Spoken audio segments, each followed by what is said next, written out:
E a separação de bens que nós temos em duas circunstâncias. Uma, que é para quem tiver mais de 70 anos, que é obrigatório casar nesse regime, e as pessoas que escolher, claro, que vier a casar, se casar, e escolher esse regime de casamento, na qual aqui permanece a separação patrimonial, ou seja, a pessoa que vier a casar no regime, vamos esquecer aqui acima de 70 anos, escolher esse regime de casamento, tem um pacto antinupcial, que é uma condição inclusive exigida, no qual você permanece a autonomia patrimonial de cada um, anterior e na constância.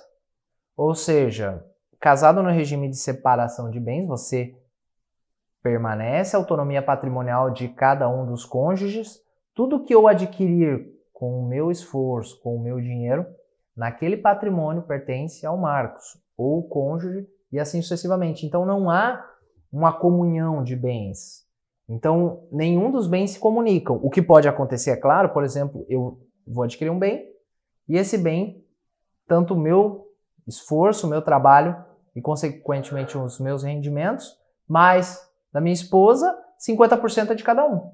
Seríamos sócio nesse investimento, por exemplo, seria ali um condomínio, ok. Mas cada um, por exemplo, se só o Marcos pagou, esse patrimônio pertence ao Marcos. Eventualmente, numa separação, não há aqui ameação, porque cada um tem o seu patrimônio. Você entra aqui apenas com amor.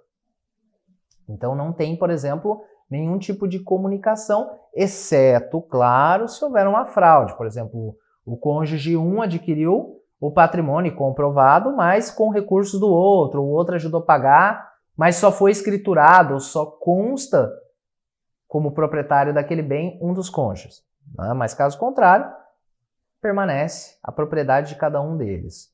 Inclusive, atualmente, grande parte das, digamos assim, das pessoas tem considerado esse regime, até porque ele não leva em consideração apenas o patrimônio, mas sim também as dívidas. Então, por exemplo, o Marcos é empreendedor e quem empreende corre riscos e, de repente, esse risco eu não quero submeter a Cláudia, a minha esposa. Então, esse regime ele faz sentido, não pelo patrimônio, mas muito mais pelo risco. Então, é uma estratégia que você pode utilizar aqui de proteção. Planejamento patrimonial, pessoal, ele leva em consideração a escolha do regime de casamento, porque você consegue aqui mitigar riscos, por exemplo. E quando eu falo, todo mundo pensa, só resguardar aquilo que me pertence. Não. Muitas vezes é resguardar dos riscos que você está envolvido e que de repente você não quer submeter o seu cônjuge.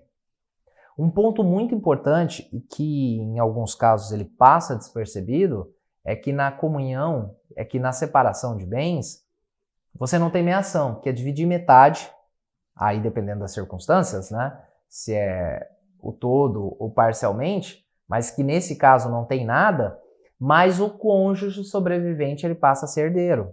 E ele concorre, ou seja, ele tem uma fração de acordo com a quantidade de herdeiros deixado. Então esse é um ponto que muitas vezes é esquecido e passa despercebido. Ou seja, eu eventualmente no insucesso não divido nada, mas se faltar, o cônjuge sobrevivente é herdeiro e as pessoas não se lembram, não se recordam. Por isso que eu reforço que pensar no regime de casamento, no regime de bens, ele é uma ferramenta de precaução, de proteção, de prevenção, e que quando nós adicionamos o elemento do planejamento sucessório, o planejamento patrimonial, quando necessário o mecanismo de holding, nós começamos a ter impactos decorrentes do regime de casamento. Por exemplo, de maneira bem prática, se eu tenho aqui um planejamento mais básico de todos, de uma holding patrimonial, de um patrimônio construído pelos pais, no qual os dois são casados no regime de comunhão universal de bens, uma limitada não serve. Eles não podem ser sócios numa limitada.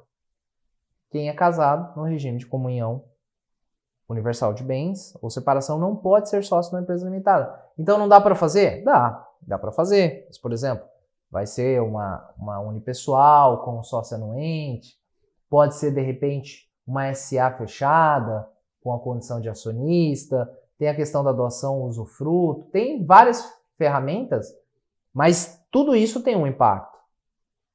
E muitas vezes esse tema é trabalhado na questão das próximas gerações, em que a família quer deixar um legado e que talvez esse regime já não faça sentido daqui em diante. Eu tenho, por exemplo, vários protocolos em que as famílias gostariam, vou utilizar essa palavra, que os seus descendentes ali, que os sucessores, quando eu digo sucessor sobre a perspectiva não apenas da governança corporativa, mas a questão de herdeiros, utilizassem como padrão esse regime de casamento. Tem condição mais até exigente que essa. Então o regime de casamento passou a ser um tema muito importante dentro do âmbito empresarial. Até por conta de que nós sabemos que muitas vezes um dissabor pode gerar aí um prejuízo muito grande em determinada situação. E quando eu digo isso, não é apenas pela questão do patrimônio, sim também do risco que envolve muitas vezes o patrimônio que é construído, se é que você me entende.